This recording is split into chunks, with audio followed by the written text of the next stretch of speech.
All right, the Alabama Professional Bail Bonding Board was established by Act Number 2019-409. They license and regulate professional bail and surety companies, bail bondsmen, surety bondsmen, and recovery agents. There are 9 members appointed by the governor from a list of nominees from the Alabama Bail Bond Association on this board. 7 are to be professional bail bondsmen. There's 1 minority member serving. The 7 professional bail bondsmen are supposed to come from each of the 7 congressional districts of the state.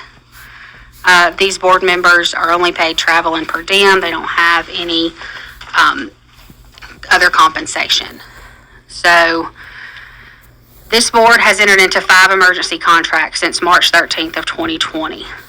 Currently, the board is operating under its 2nd emergency contract with Smith Warren Management Services to provide administrative services and office space. Keith Warren serves as the executive director. Contract that was effective was from October 1, 2022 to September 30, 2023. So they had entered into a 3rd emergency contract, but they also did the RFP process, and they have had a contract awarded to Smith Warren. It has not been submitted through contract review as of yesterday. But they have worked on the process, and the 3rd emergency contract that they entered into, the CPO approved it and extended it through the end of the calendar year or the governor's signature.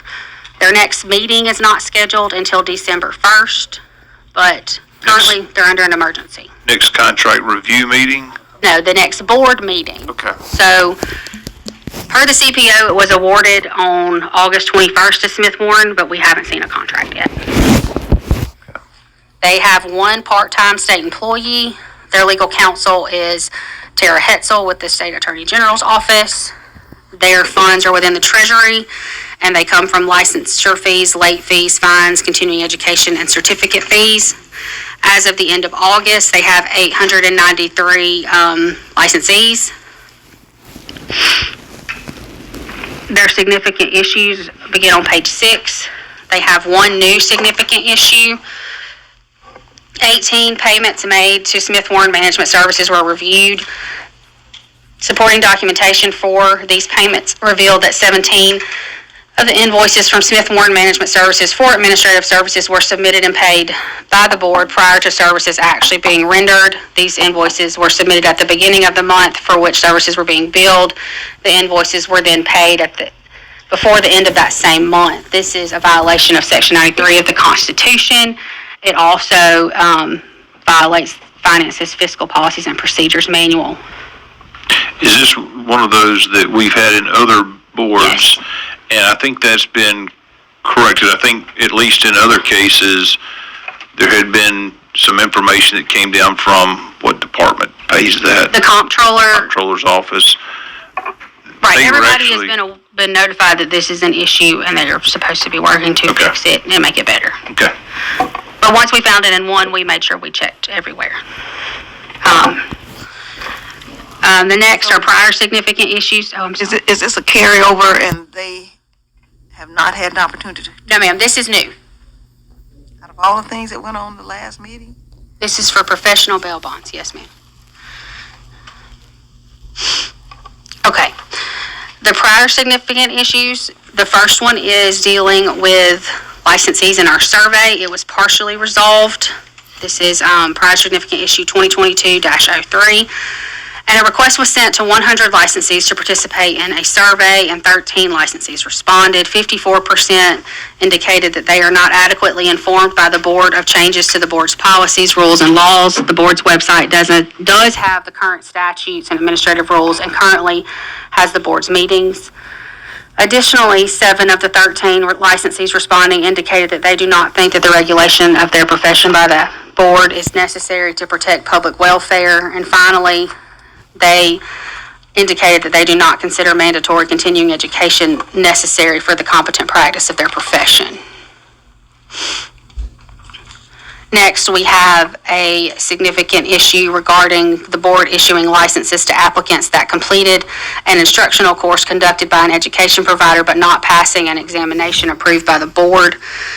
The code states that a professional bail bondsman, professional surety bondsman, or recovery agent commencing business in any judicial circuit of the state on or after June 1st, 2020 shall attend a 16-hour instructional course conducted by an education provider approved by the board and pass an examination approved by the board and administered by an education provider approved by the board. This was reported as significant issue 2022-07 and also finding 2021-14 in their legal compliance audit. Currently, it is unresolved. The board continued to issue licenses to applicants who have completed the instructional course but have not passed an educational exam approved by the board. However, according to the executive director, at the end of July, the board is finalizing the examination. Representative Simpson has at least a question. I do, and I try to be nice on these things. So you're saying there was a legal finding in 2021 that says the board should not do this as far as issuing license to people that have not passed the exam.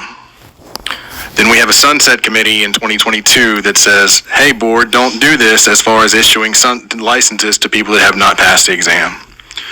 As of July 29th, 2023, the board is still issuing licenses to people that have not passed the exam. What is the point of taking the exam? Why would anybody try to go take the examination if they're not going to do this? The best way I can describe it is the bar. You know, as an attorney, if we're just going to license anybody that doesn't have to take the bar, why would we have the bar as part of it? Why would we have any license? Because what happens is, because this is not the only board in this specific executive director that he has done where they have these provisional licenses and goes through. What happens when somebody's an electrical contractor and their house burns down because they haven't passed the examination, but we're issuing licenses to allow these people to come through? What happens when we go through this process when the statute clearly says you have to take an exam and they continue to not pursue the statute, no matter how many times they've been told legally in 2021 or in the sunset in 2022, and here we are in 2023 with them continuing to issue licenses without the examination. They have to pay a fee to take the test, don't they? They not? Senator Coleman Madison, do they? They have to pay a fee to take the test. I don't believe so. That's Alabama. Senator Kelly? Under the same oversight in another organization as well. On the record, the individuals asked about continuing to issue licenses that weren't permitted by law since I think it was 2014 or so, and basically kept doing it every year. And I acknowledged, and he acknowledged, that yes, he knew that was against the law, and continued to do it every year since. So apparently there's a refusal to acknowledge that pattern of behavior needs to stop, and someone is above the law is the only thing that the actions speak to me. In this particular case, this is a different organization, but it's the same individual that is making these actions. So I'm with Representative there. Why do we keep on? Enough's enough. Members? Dixie? All right, the next significant issue deals with the board's enrollment in the Federal Systematic Alien Verification for Entitlements Program, the SAVE program. It is used to verify documentation presented by non-citizen applicants. And the board had also not enrolled in E-Verify. That was a significant issue that was reported in 2022. It was also reported as a finding in 2021. This has been partially resolved. The board has completed its enrollment in E-Verify. However, while the board has applied for enrollment in the SAVE program, the enrollment process was not complete as of August 30th. Next, we have prior significant issue 2022-09.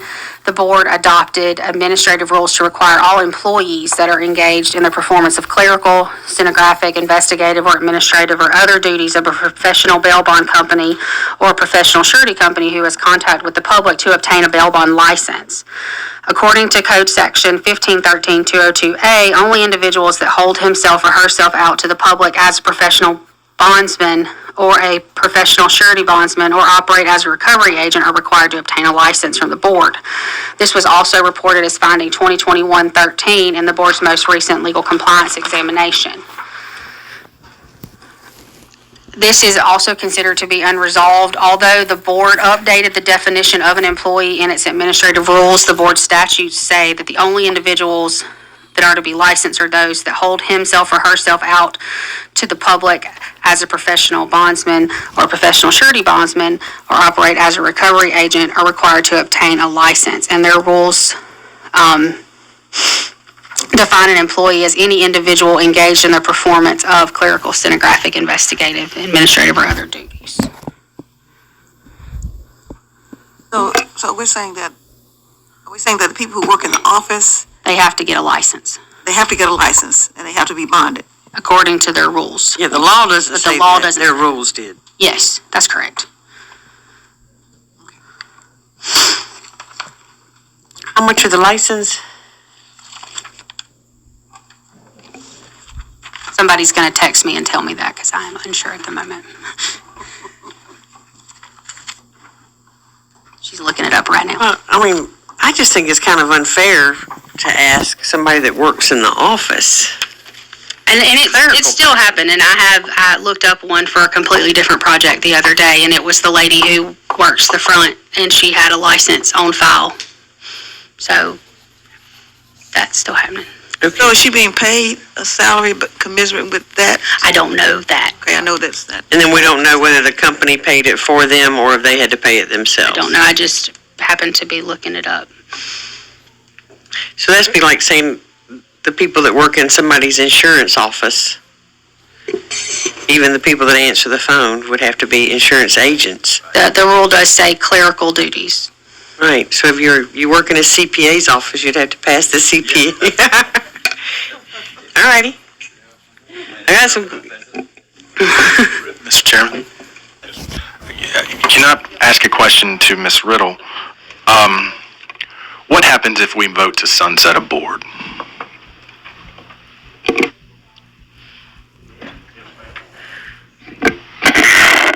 It depends on what the language says, but the board would just, if you say it is sunsetted, it will just go away. In some instances, you'll say it's sunsetted and reconstitute the board and set out how you want to do that and set it up. They've done it different ways. But if you just say it's sunsetted, it'll go away and then there will be no regulation of that occupation. So we would need to say sunset and reconstituted. If that's what you want to do, and then you need to, yes, unless, if you just went away, you're going to have to deal with all the. That's what I was wondering, because people are still going to need to bail out. So Yes. we don't want to, Yeah. hurt the people that are trying to bail out of prison because the board won't comply with what we've told them to do. But we do have an option to sunset with the direction of reconstituting. Right. But what would be the effective date of that sunset? I would advise to do it almost immediately. But the sunset would actually take effect by legislative session. Correct. It has to be done by bill. Right. So it would, the committee itself wouldn't sunset. It would have to be voted on by the legislature and not, am I correct in that the actual sunsetting of the board would not take effect until the legislature voted for it? Correct. And the reestablishment would be the same process, preferably at the same time. Yes. So I would do it in the same bill just to be safe. people received bonds before 2019, and this board was only established in 2019. Well, that's what I thought. I mean, that's Yeah. what I'm there. I just want to make sure that the general public is, if we decide to do something to where they won't listen to us. So if we decide to do something to the board where the board is no longer there, the general public won't feel any repercussions as far as not being able to bond out of prison or not being able to go through that process. I think this goes beyond this. It's not just necessarily this particular board. There's a pattern of behavior there that's got to be addressed. Our lack of respect for the process. And so, just wasn't familiar with the mechanism. Thank you. The answer to the question of how much the licenses cost, the application and license fee is $125. The apprentice license is $50. A company license is $50. The background check is $38.25. A late renewal is $125, and an ID card is $10. So that secretary's license is more than the company's license. Yes. According to this, what we have. Right. Okay, Dixie. Okay. Prior significant issue 2022-11 was that the board adopted administrative rules to charge the following fees that were not authorized by statute: a change of information fee, a replacement license fee, a license verification fee, and a reinstatement fee. This is partially resolved. Although the board amended their rules regarding these fees, the rules still reflect verbiage for the fees related to a replacement license and license verification fees. Let me ask you this, and there's an AG opinions reference from 1987 on one of the previous different from today boards. I thought I remembered an AG opinion. Would that, I don't remember which board it was, from July. Would that have been the same AG's opinion? Because Yes, that when we seems use this pretty one a lot. general. Yes, we use the surface mining AG opinion a lot when they are doing that. States that the board may set fees not to exceed maximum amounts set by law. The board has not adopted administrative rule to set fee amounts for the following licenses. So this just means it's not in their rules. For the apprentice license, the continuing education certification fee, initial license fees, renewal fees. And I know that you guys heard me just read off the fees. This is that it is not set in their rules. So they have the fees, but their rules don't reflect that these are the fees. Was a fee for $1,000 if you made a false statement to the board. Is that standard in any of the other boards that we've reviewed?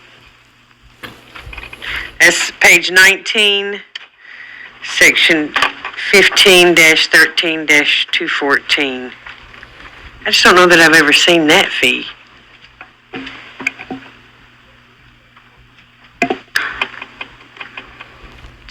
Making a false statement to the board shall be punished. Is that in the law, Karen? I Right here. 19, page 19, 15-13. I don't ever recall seeing that on any other boards. $1,000. Right. Is Karen may, I don't recall ever seeing that, but it's part of their statutes. It is Like part you of their said, yeah, this is their law right Law, okay, it's not one of their rulemaking. no ma'am, this is their statutes. All right, thanks.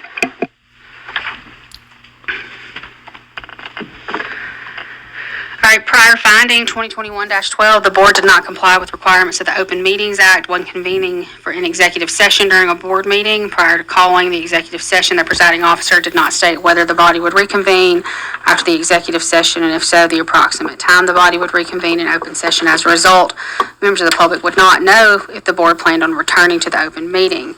We could not determine whether or not this finding had been resolved during the sunset review because the board did not go into any executive sessions during the period of our review.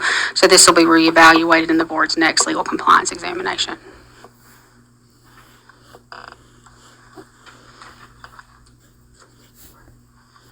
Members, any questions, comments, concerns? All right.